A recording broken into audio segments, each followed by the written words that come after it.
Art Deco is a style that originated in 1925. There are two volumes which I consider handy reference guides to understand it. And one of them is the book called Art Deco by a gentleman named Bevis Hillier, who actually wrote a book to explain what Art Deco was about, because there were so many misconceptions around its origins and what it entails and what it includes and what it excludes. And the other fine piece of work which I really like is like a 101 on Art Deco. And this is nice because it's about Bombay's Art Deco. And it's got a lot of pictures and illustrations. And I enjoy the book because it's a visual guide to the style. The other very good resource is on our website. We have a video section. So go into Deco and you can understand small explainer videos on every element or aspect of Art Deco in the style. Having given you the resources broadly, it's basically pretty much all of what Bombay was built on in the 1930s and 40s. So did you know that the entire row of buildings on Marine Drive, all 35 of them are Art Deco, and that's part of the World Heritage Site. And then all the 18 buildings on Oval Maidan, which overlook Oval Maidan and the Victorian Gothic precinct, starting from Eros Cinema, which we're all very familiar with, right,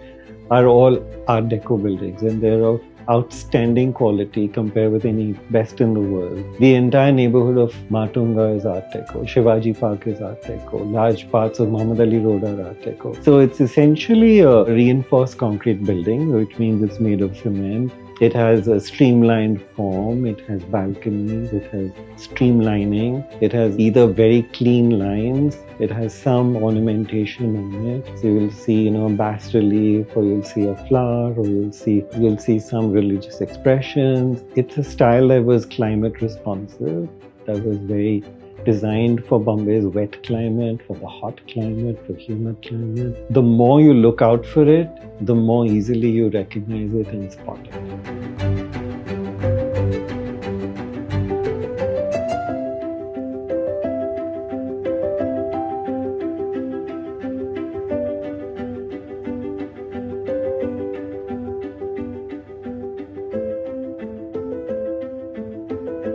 Some of the most iconic structures in the cityscape, which are actually part of our lives from the time we are born, so till the time our lives come to an end or we become senior citizens, Art Deco embraces our whole lifespan. And I love giving the example of how you could be born in an Art Deco hospital, for example, Breach Candy Hospital or Nanavati. You could have gone to an Art Deco school.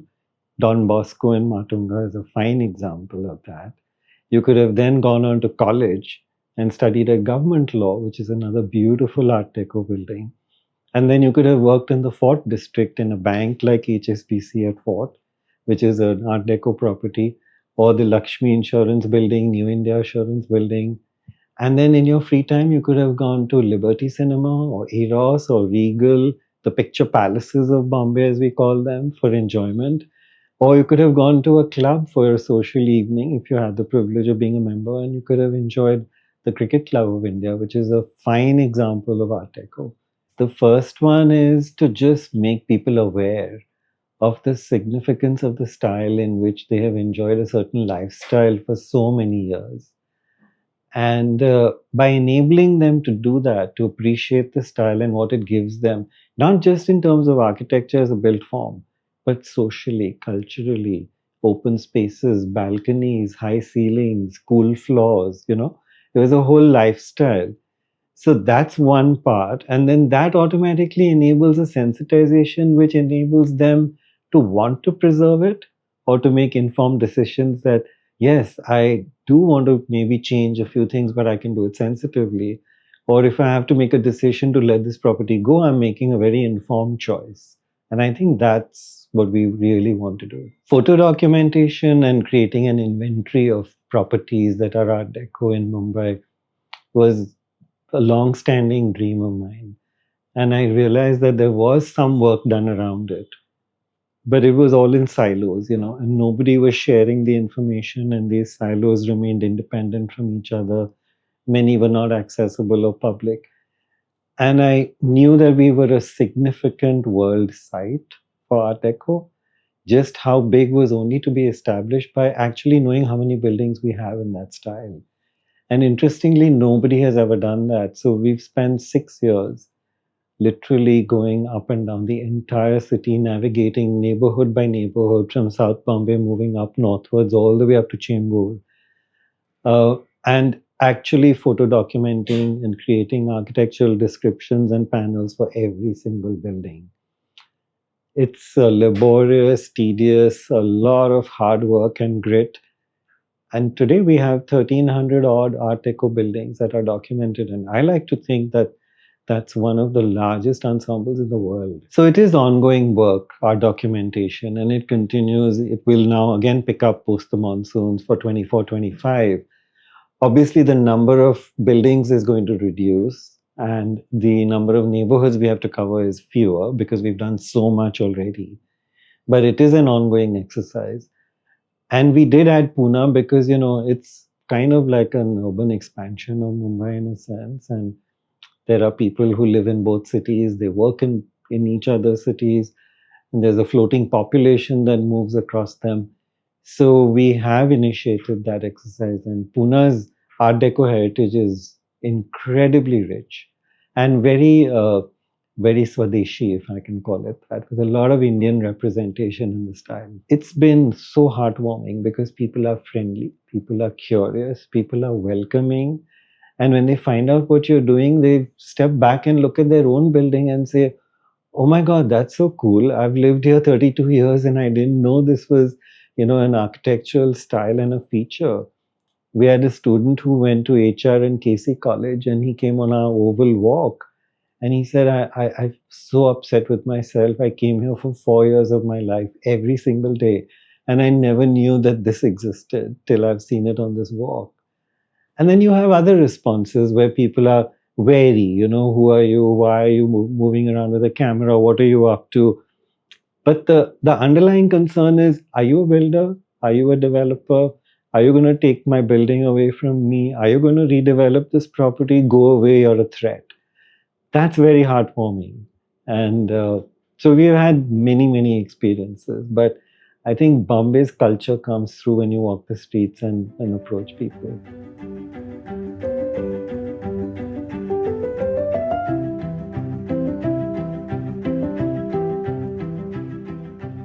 We started the tours in 2016, and they're a big part of our outreach program. At the end of the day, being a digital platform, we have tremendous access, but it's one thing to see something on a device. It's another thing to walk the streets and see the city, right?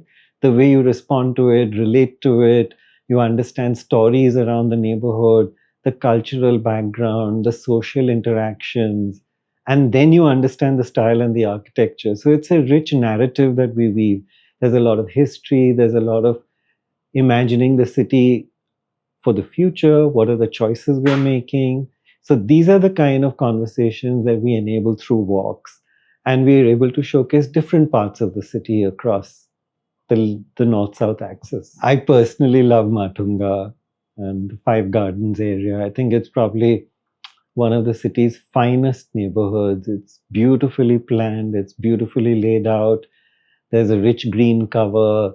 There is every amenity. There's healthcare. There's a planning for schools, for colleges. There's Aurora Cinema, which showcases regional theater. There is food. There is a flower market.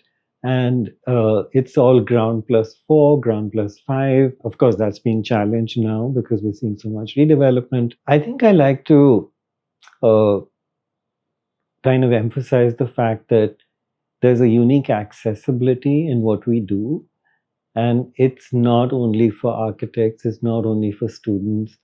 You could be a teacher, you could be a housewife, you could be a design professional, and there's a medium that will embrace you. You can come to us on Instagram, you can come to us on Twitter, you can come to our website, you can look up buildings, you can look up maps, you can look up pretty pictures, you can read a very well researched article on the history of the style, on the evolution of the city, what it means to live in an Art Deco property. You can consume content through videos. So we engage with you in every manner. And I think that's what's been our biggest success. And we're not determining who should see it. We're just determining this is your city. This is what it holds for you. This is what it means for you. It's for you to enjoy and it's for you to keep forever. The 2018 inscription as a World Heritage Site was a defining moment for the city of Bombay. And it's been admired by cities all over the world because it's not a monument led inscription. It is an entire ensemble. That means Marine Drive, Back Bay Reclamation, the Oval Precinct, and all the way up to the Regal Circle Precinct is all a World Heritage Site. And typically you don't have ensembles like this which are inscribed. And do you have modern heritage recognized anywhere in the world? Hardly, right? It's all very, very, as I said, monument centric. So it goes back to 17th century, 15th century, 16th century. Here we're celebrating living heritage, right? These are buildings that we live in, work in, and enjoy and use for public use every day of our lives. And I think the important thing is that it's put a layer of protection on the whole precinct. So whenever there are plans for urban interventions, you have to give consideration to heritage. And I'm glad for that.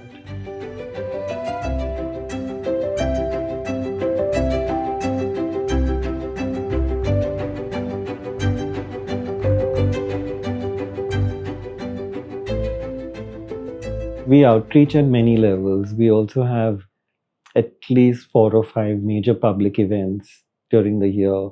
So we invite people to give lectures, we do exhibitions, we do guided tours, and the response is fabulous in terms of people curious to know more about their city and where they came from. And I think one of the most positive outcomes has been the number of people who now want to repair and restore their buildings. So they've realized that demolition and reconstruction is not necessarily the only option.